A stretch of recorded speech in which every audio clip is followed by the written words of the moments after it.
لا ما عاد يرعبني ظلم يهددني لا شيء أخسره لا لا مهما يطول الدرب فالحق معه.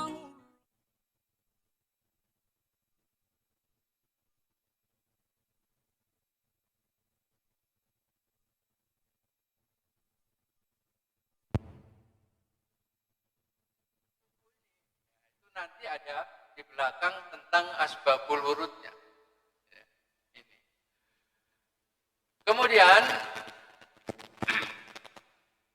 perempuan mukmin yang menyerahkan dirinya kepada Nabi.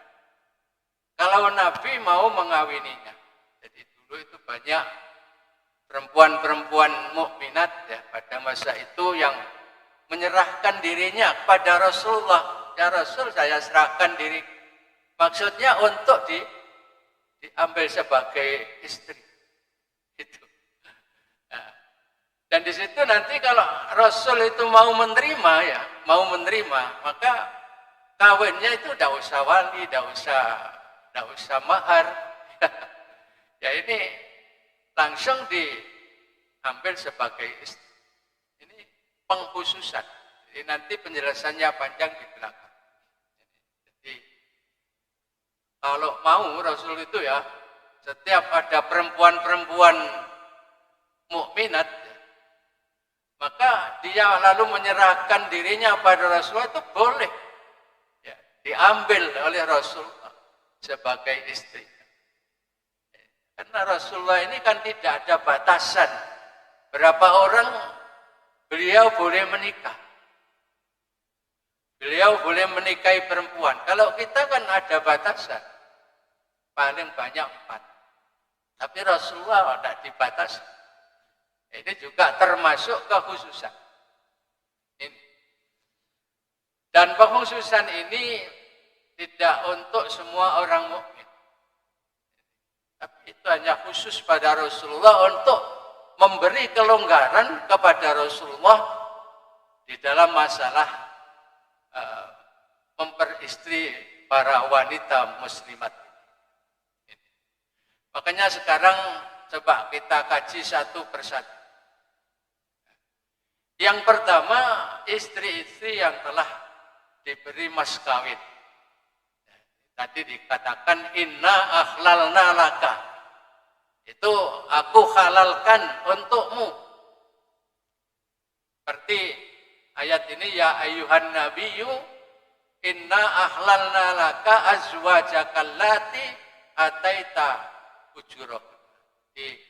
Allah telah menghalalkan istri-istrimu ya, yang telah kamu beri mahar, telah kamu nikahi dan telah kamu beri mahar. Halal. Ini yang pertama. Kemudian berikutnya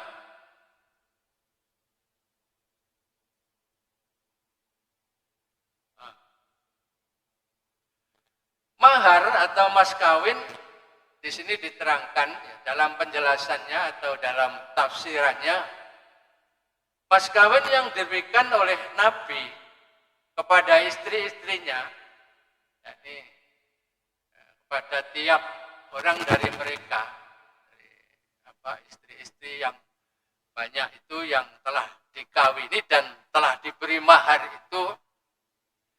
itu rata-rata diberi 10,5 uqiyah. Jadi itu mas kawinnya Rasulullah yang diberikan pada para istri yang dinikahi dengan pakai mahar. Yaitu 10,5 uqiyah yang kalau ditaksir dengan sekarang ya, ditaksir kurang lebih 500 dirham.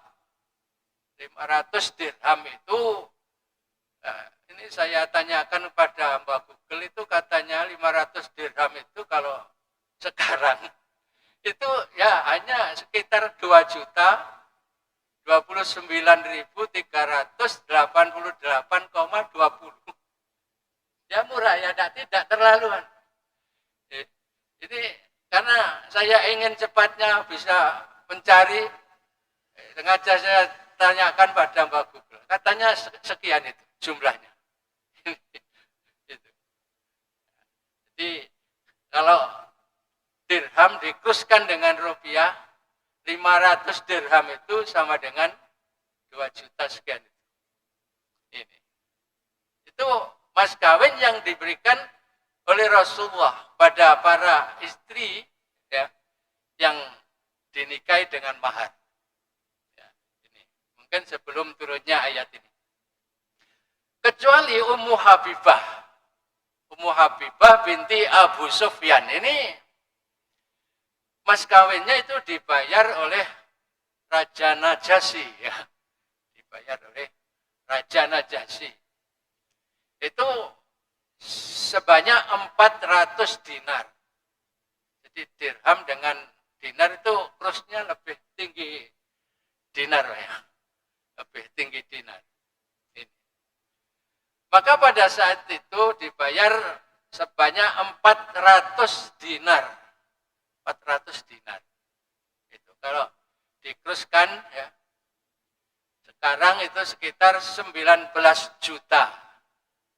Jadi lebih tinggi yang dibayar oleh Raja Najasyi ini. Lebih tinggi. Wong rojo yang bayar dibayar. Ya besar itu. Tapi kalau Nabi sendiri itu hanya 2 juta. Padahal dulu pernah kita kaji juga katanya minimal 20 unta. Pada waktu itu unta harganya berapa? Ini. Tapi ini kok hanya sekian. Ini kalau kita cari di misalnya di tafsir Ibnu Katsir itu hanya 500 dirham rata-rata. Tapi yang dibayar oleh Raja Najasyi ini ya, sekitar 400 dinar. 400 dinar. Nah, kecuali 400 dinar ya. Kecuali Siti Sofiyah binti Huyayyin, karena dia itu tidak dibayar langsung dengan uang tunai. Nabi itu telah memilih di antara para tawanan wanita Khaybar. Jadi ada wanita-wanita yang ditawan dalam perang Khaybar itu. Ya. Kemudian beliau memerdekakannya dan menjadikan pemerdekaan itu sebagai mas kawinnya. Ada juga yang pakai mas kawin dengan membayar harga. Ya. Membayar harga untuk memerdekakan tawanan tadi. Ya, setelah dimerdekakan, entah dibayar berapa oleh Rasulullah, tidak diterangkan di sini. Nah, setelah dibayar, kemudian dimerdekakan oleh Rasulullah dan akhirnya diambil sebagai istri. Jadikan istri beliau. Jadi mas kawinnya adalah dengan memerdekakannya. Memerdekakan perempuan tadi dari tawanan itu sebagai budak perempuan. Jadi ini ditawan dalam peperangan itu jadinya kan juga menjadi tawanan sebagai hamba saya perempuan. Kemudian Siti Juwariyah binti Haris ini dari kalangan Bani Mustalik dia itu Nabi mas kawinnya hanya melunasi cicilan kitabahnya,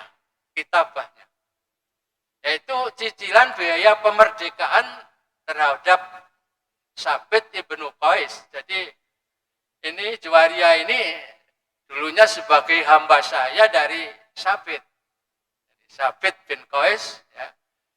Lalu dia itu dimerdekakan oleh tuannya, ini dimerdekakan, tapi dia itu harus mencicil bayaran, mencicil sehingga dia kalau sudah lunas itu betul-betul merdeka. Nah, inilah yang sering disebut dengan budak mukatab. Budak mukatab. Itu artinya dia itu sudah dimerdekakan, tapi menunggu sampai lunasnya cicilan itu. Kamu saya merdekakan, tapi kamu harus mencicil sekian rupiah misalnya. Harus kamu lunasi. Baru setelah lunas itu betul-betul dia merdeka. Nah, terhadap Juwairiyah ini Nabi membantu ya, untuk mencicil pemerdekaannya itu. Nah, akhirnya setelah lunas atau mungkin langsung dilunasi oleh Rasulullah dan setelah itu dia menjadi wanita merdeka dan akhirnya dikawin juga dengan Rasulullah. Ini saja yang pakai mas kawin atau pakai mahar ini sudah banyak. Berapa orang tadi itu? Ini istri Rasulullah. Jadi nanti di belakang akan diterangkan bahwa Rasulullah itu menikah sampai 13 wanita. 13 wanita. Tapi bapak-bapak tidak boleh meniru. Karena ini khususan untuk Rasul. Khalisatan laka min dunil mu'minin. Khusus bagimu. Ya Muhammad, kata Allah. Min dunil mu'minin. Tidak bagi orang-orang yang beriman. Tidak bisa meniru seperti itu.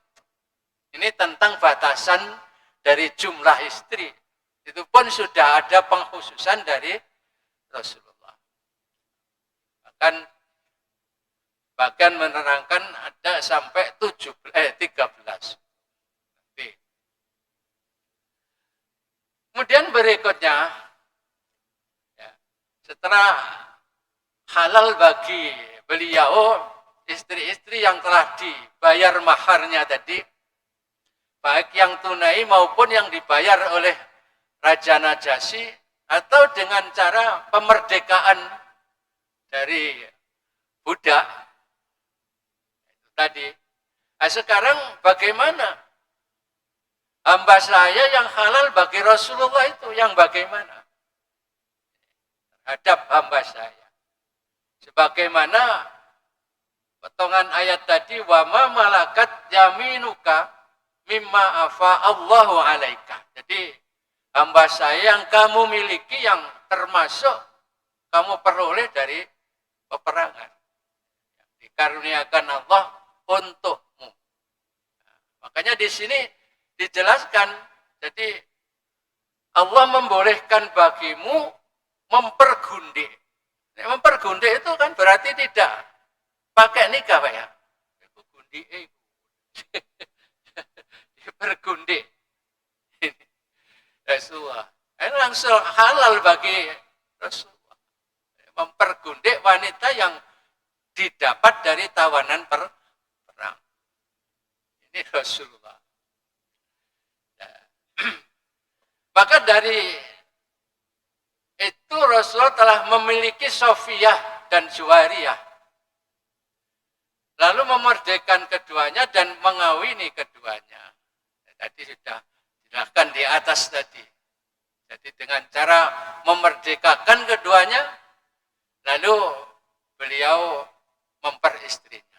Jadi kalau sudah merdeka kan harus dikawin secara resmi. Ini. Beliau juga memiliki pula Raihanah binti Sam'un An-Nadariyah serta Maria Qibtiyah. Ini Maria Qibtiyah ini yang menghasilkan seorang putra, yaitu yang bernama Ibrahim itu. Jadi Ibrahim ini meninggal sebelum meninggalnya Rasul. Sebelum wafatnya Rasulullah dia itu sudah meninggal. Sehingga ketika ada gerhana itu katanya, oh ini karena matinya Ibrahim kan gitu. Ini. Jadi ketika Rasulullah masih hidup, Ibrahim sudah rupanya satu-satunya anak laki-laki ya. Ya. Tapi dia meninggal lebih dulu dari ayahnya. Jadi tidak bisa menjadi penerusnya. Tidak bisa. Nah. Jadi ini mereka diambil dari hamba saya juga, lalu dijadikan sebagai istri. Raihanah, Maria Qibtiyah. Ini. Nah, itu tentang hamba saya. Kemudian sekarang tentang sepupu atau misanan yang dihalalkan pada Rasulullah. Dan ini juga halal untuk kita. Kalau misanan ini sepupu ya. Kemarin pada ayat yang hurrimat alaikum ummahatukum dan seterusnya itu di sana diterangkan bahwa sepupu itu bisa dikawini. Bukan khusus untuk Nabi tapi juga termasuk umatnya boleh sepupu. Jadi ini adalah merupakan hukum yang adil kata yang menjelaskan ayat ini. Antara ringan dan yang berlebihan. Nah di sini yang tadi saya katakan ada asbabul wurudnya itu. Ada asbabul wurudnya. Ceritanya kan begini. Orang-orang Nasrani itu tidak mau mengawini wanita kecuali ya antara lelaki yang bersangkutan dengan wanita yang bersangkutan terdapat jarak pemisah 7 kakek. 7 kakek. Jauh sekali ya Pak. 7 kakek. Kalau ke bawah ya kakek pertama, kakek kedua, kakek. Sampai 7 kakek. Coba, itu kan jauh sekali. Kalau kita ya di masyarakat kita jangankan 7 kakek. 2 kakek saja kadang-kadang sudah tidak kenal. Ya, tidak tahu. Silsilahnya itu kadang-kadang sudah putus. Apalagi 7 kakek. Sepupu saja itu ya. Kalau jarak antara dia itu domisilinya jauh. Yang satu di Malaysia sana tidak pulang-pulang. Yang satu di Indonesia itu saja sudah kadang-kadang lupa itu. Bahwa itu misanan saya atau sepupu saya. 7 kakek. 7 kakek itu sudah sangat jauh sekali.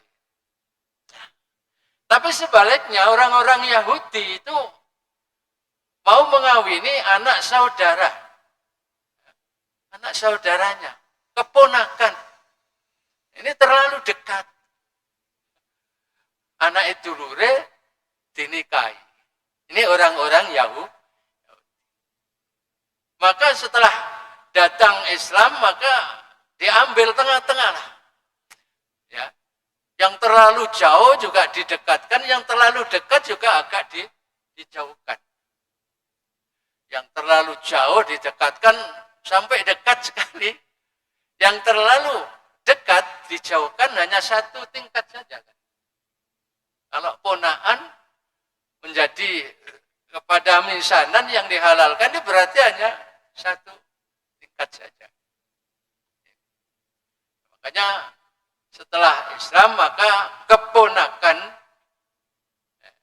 bukan kenakan misanan ya, misanan itu dihalalkan baik bagi Rasulullah maupun bagi umatnya. Tidak usah ragu-ragu. Cuma kadang-kadang orang Jawa itu kan, itu pancerwali kan gitu. Ya, orang Jawa itu. Sehingga cuma memang kalau terlalu dekat itu kata orang Jawa juga, wong kene ana gak apike iku dadi wong adoh. Besanan saudara dengan saudara itu kan kadang-kadang ana gak tepake. Ana gak apike suatu saat. Nah, ketika sudah sama-sama tidak baik antara besan ini dengan besan yang ini, maka akan terjadi menjauh, saling menjauh. Gak cocok masalah. Ya, makanya sebetulnya kalau menikahkan anak terlalu dekat, ya, misalnya dengan sepupu itu, ya masih terlalu dekat sebetulnya. Tapi boleh, halal. Cuma harus hati-hati, jangan sampai terjadi suatu percekcokan atau perselisihan misalnya di antara sesama saudara ini. Nanti akan menjadi orang jauh. Gitu. Ini umumnya kata orang-orang Jawa kan begitu. Ya, wis aja kok tambah ono gak apike engko dadi elek kabeh. Kan gitu. Ini. Tapi boleh Pak ya, pahami, boleh. Mengawini sama misanan. Nah, jadi boleh mengawini anak perempuan dari saudara laki-laki atau saudara perempuan ibu. Dari bapak juga boleh, dari jalur ibu juga boleh. Misanan dari jalur bapak atau misanan dari jalur ibu. Nah, maka dengan apa yang dilakukan oleh orang-orang Nasrani dan orang-orang Yahudi tadi, yang Nasrani terlalu jauh sekali, yang Yahudi terlalu dekat, hanya ponaan, dikawini, maka Islam mengambil jalan tengah itu, bahwa akhirnya sepupu itu boleh dikawin, atau minsanan itu boleh dikawin. Ini. Nah, di sini penyebutan apa? Paman atau pakde dari jalur laki-laki kan amat, amun. Kalau bebeknya itu amatun, amatun. Tapi kalau dari jalur ibu itu kholun, kholat. Kemudian kalau jamak kholat. Nah, di sini ada perbedaan penyebutannya. Di sini ada wabanatu ammika. Ya, anak perempuan dari pamanmu. Paman dari jalur ayah ya. Wabanati ammatika. Anak dari saudara perempuan dari ayah. Amat. Mengapa kok beda antara amun dengan amat? Yang amun disebut hanya dalam keadaan mufrad. Ammu, ammuka, ammika. Ya. Tapi yang bebek dari bapak atau bude dari bapak, dari jalur bapak itu disebut ammatika secara jamak. Ya. Demikian pula banati holika, holun disebut secara mufrad. Ya. Tapi holatika, saudara dari jalur saudara laki-laki disebut hol. Dari jalur ibu disebut holat. Ini kata ahli tafsir di sini dikatakan atau dimaknai bahwa memang laki-laki itu sedikit ada perbedaan dari wanita dalam hal ini, dalam penyebutan ini. Tetapi di dalam hal beramal soleh itu sejajar, tidak ada perbedaan. Man amila solihan min dzakarin au unsa wa huwa mu'minun falanuhyiyannahu hayatan thayyibah. Dalam hal beramal saleh tidak ada perubahan. Tapi dalam hal sedikit antara kedudukan wanita dengan laki-laki itu sedikit ada perbedaan. Laki-laki sedikit agak tinggi lah daripada wanita. Nah, dilihat dari sedikit kekurangan-kekurangan dari wanita. Ini penjelasannya begitu. Nah, kemudian tadi ada kata-kata allati hajarna ma'aka. Jadi sepupu-sepupumu yang hijrah bersama kamu. Itu yang dimaksud hijrah di sini adalah ikut hijrah dari Mekah ke Madinah. Nah, di sini dimaknai bahwa hijrah, sepupu yang ikut hijrah itu yang boleh dikawini. Nah, seolah-olah yang tidak ikut hijrah tidak boleh dikawini oleh Rasulullah. Makanya di sini ada yang menafsirkan bahwa allati ini harus ditambahi wa. Walati hajarna ma'aka. Kalau ditambahi wawu di situ ya. Nah, di sini nanti di sini ada walati hajarna ma'aka.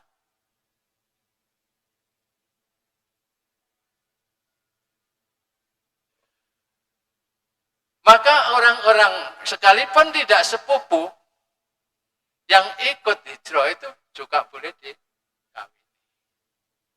Makanya ada yang menafsirkan hajarna ma'aka itu artinya wanita-wanita yang telah masuk Islam. Itu boleh dikawini oleh Rasulullah. Dan tentunya juga oleh kita. Oleh kita. Kita kan dilarang untuk mengawini orang-orang yang kafir dan musyrik itu. Nabi juga dilarang, sama. Makanya di sini ahli tafsir ada yang menambahi, jangan dibaca allati hajarna ma'aka, sepupumu yang ikut hijrah, tapi ditambahilah wallati hajarna ma'aka. Jadi untuk sepupu sekalipun tidak ikut hijrah boleh dikawini. Tapi di sini karena ada wawunya maka ini bukan sepupu saja. Wallati hajarna ma'aka orang-orang ya, orang-orang muslimat atau mukminat yang ikut hijrah juga boleh dikawini. Atau minimal orang-orang perempuan yang masuk Islam itu juga boleh dikawini. Inilah. Ini lati hajarna ma'aka. Ini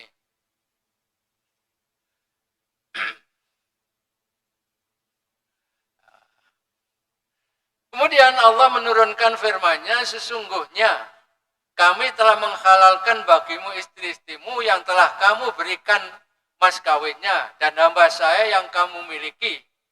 Jadi ini tadi Nabi membayar mahar tadi kan sebelum turunnya ayat ini.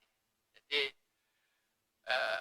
akhirnya setelah turun ayat ini maka boleh mengawini tadi.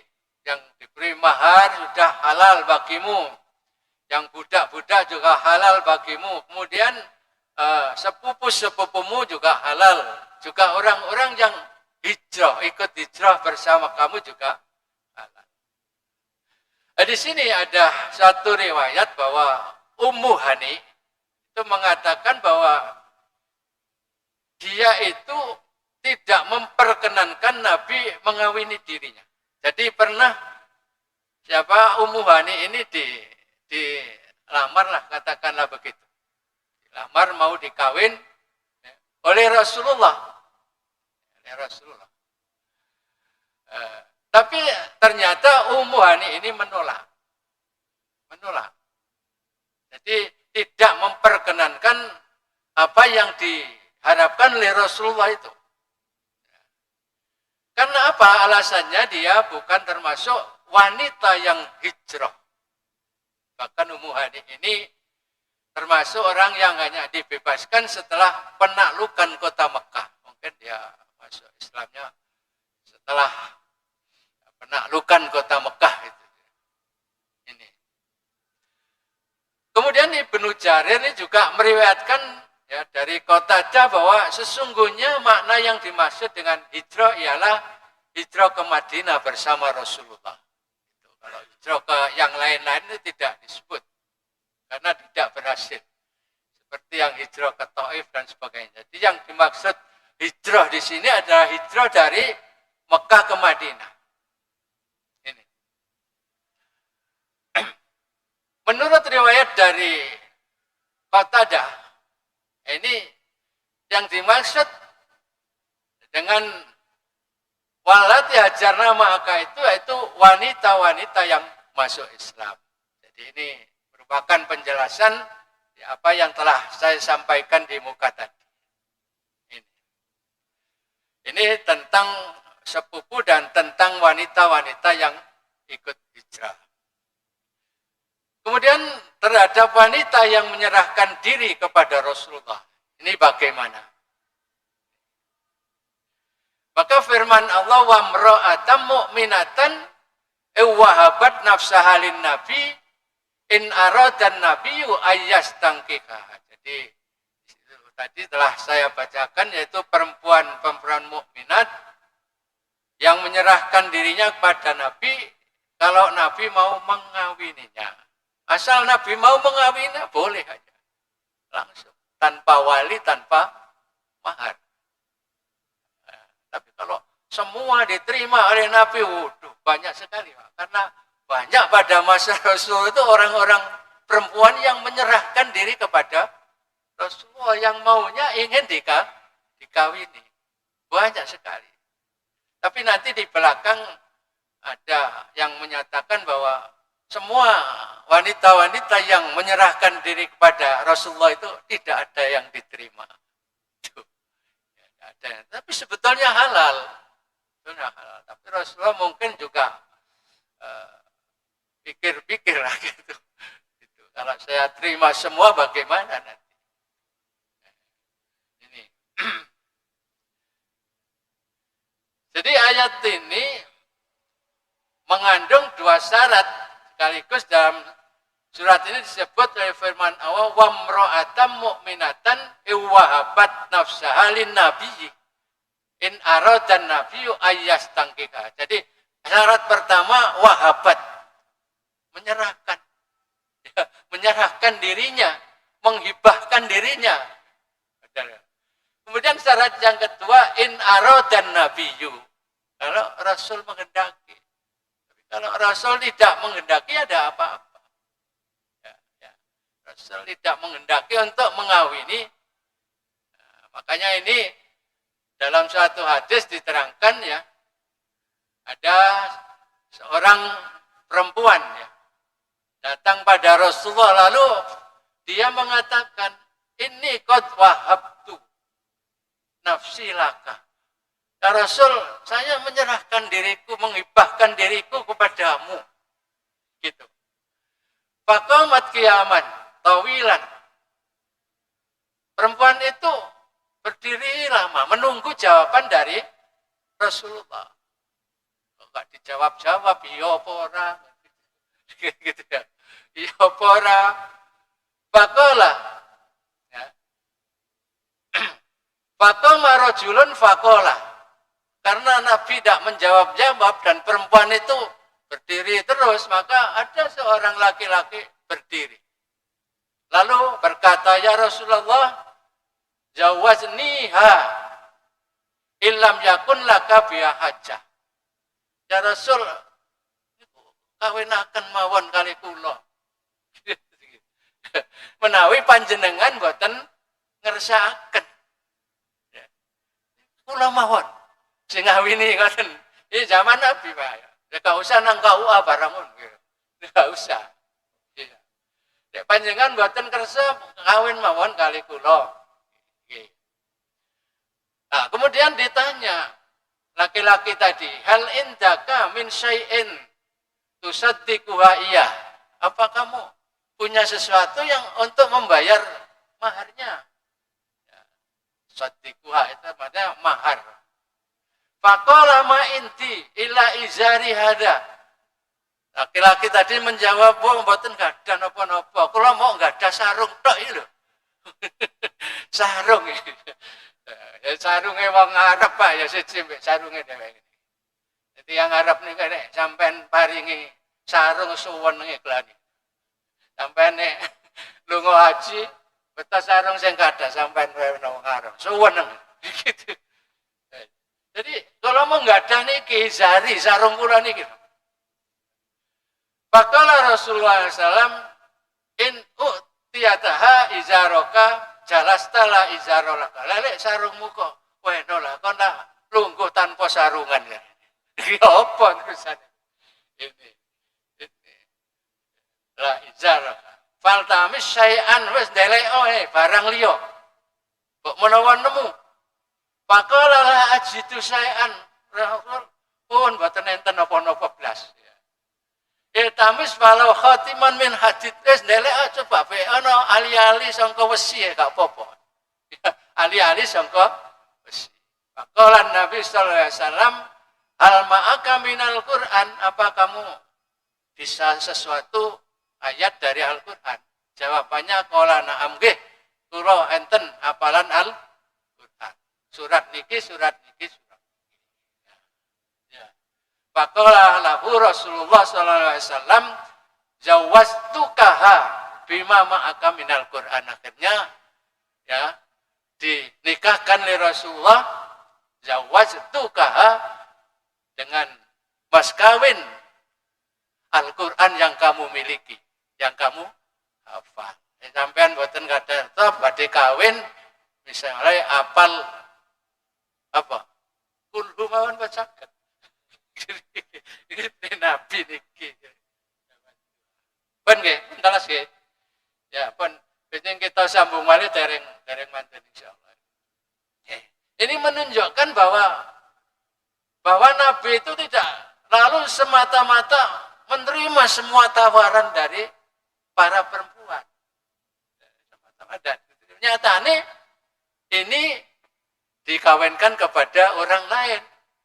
Dan kalau kawin dengan orang lain harus bayar mahar. Itulah bedanya. Kalau umpama diterima Nabi, ya tidak usah mahar, tidak usah wali. ini. Karena kadang Rasulullah itu dikawinkan langsung oleh Allah Ta'ala. Hadirin, sebetulnya ya masih belum selesai, masih ada beberapa. Ya, kalau memang diperlukan, nanti kita sambung, dan kalau memang sudah cukup itu ya masih banyak. Ya, insya Allah satu kali lagi masih cukup. Mudah-mudahan ada manfaatnya, dan kita akhiri. Wassalamualaikum warahmatullahi wabarakatuh.